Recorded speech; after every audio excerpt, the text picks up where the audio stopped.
Hi there, gear fans. My name is Dan. You're watching GearWire.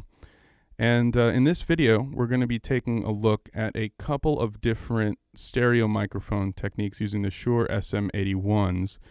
These were made recording a Young Chang Baby Grand at my home studio in an alright room, but it's a closer miking technique for as far as piano goes. Because we want to get a good stereo image and a lot of direct sound as opposed to room reverberation. So these first two samples are using a technique called XY.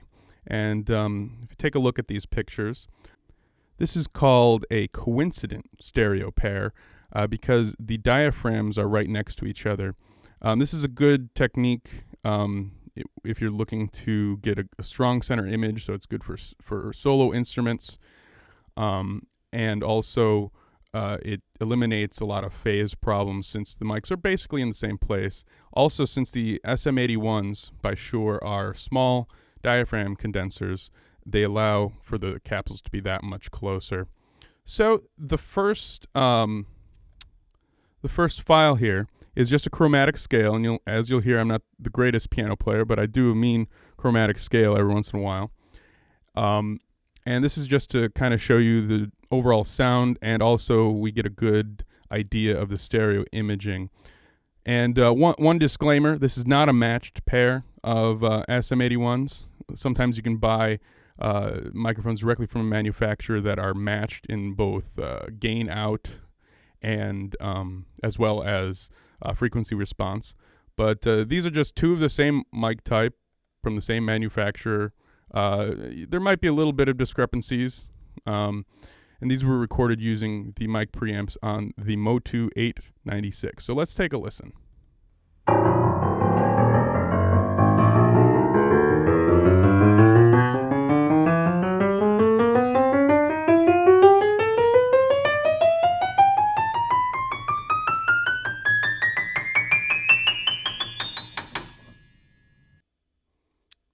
All right, let's listen to the end of that again. I may have edited that down a little bit.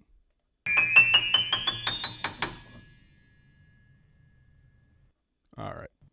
So this next recording, just to give you a little bit more of a real-world example, this is just a chord progression using the same XY recording technique, and this is in the exact same spot as we did with the chromatic.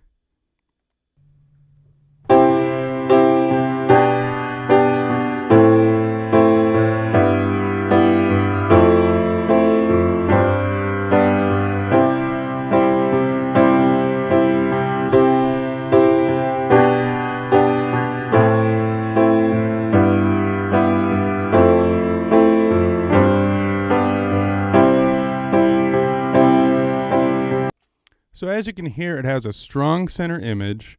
There's no strange comb filtering or phase cancellation going on.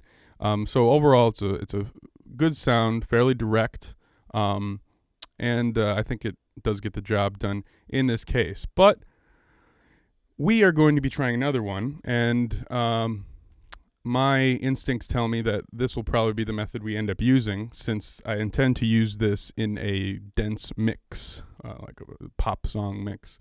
So anyway, this is called the ORTF, more or less the ORTF method. Now, ORTF stands for some sort of like recording federation. I'm not sure exactly. And there is an exact like angle and distance that the capsules are supposed to be from each other. Now, I don't really rely on that because when you're recording something like a piano, you really just want to get all the strings together. You know, you just want to make it sound good. You don't want to record by the numbers exactly. So I'm kind of fast and loose with the angles and the distance. Basically, it's set up so kind of like how a human head would be, where the ears are sort of facing forward, you know, cardioid, microphones directional, kind of like the ears. So these are, this is a method that closely approximates what you would hear if you stuck your head in the piano. Now, this microphone technique, as you can see, of course, the capsules are further away from each other. So this is sort of called like a quasi-coincident or semi-coincident pair. And, well, let's just go ahead and listen to this. And hopefully with this chromatic, you'll hear a bit of a difference as far as stereo imaging goes. All right, here it comes.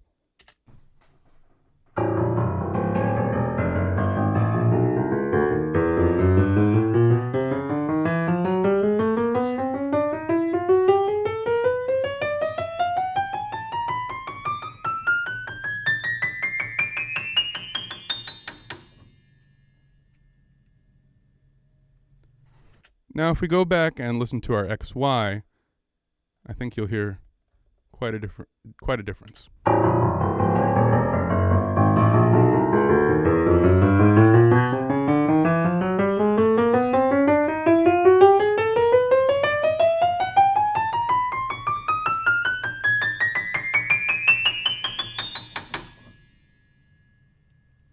So yes, definitely the ORTF method is a lot wider sounding. But we also get a less pronounced mid-range. The middle area of the stereo image is not as pronounced as you get with the XY. So it does lend a certain sort of, for piano in particular, it lends a certain sort of frequency response where the middle notes are not as accentuated. And as you hear, this is the same chord progression we recorded with the XY. We'll get a wider sound, but also less pronounced in the mid-range. And since this is a mid-rangey progression, well, let's just listen to how it sounds.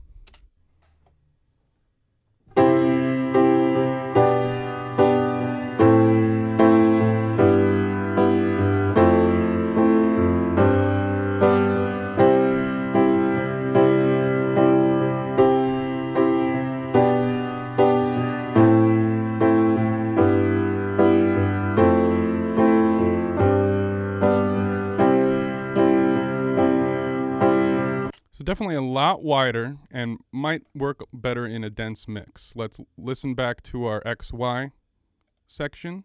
Just listen to the difference.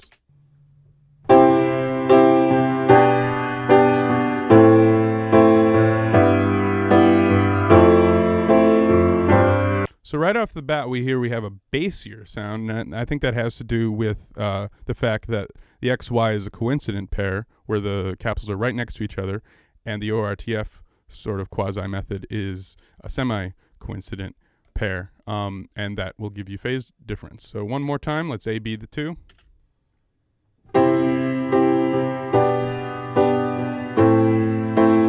That was ORTF.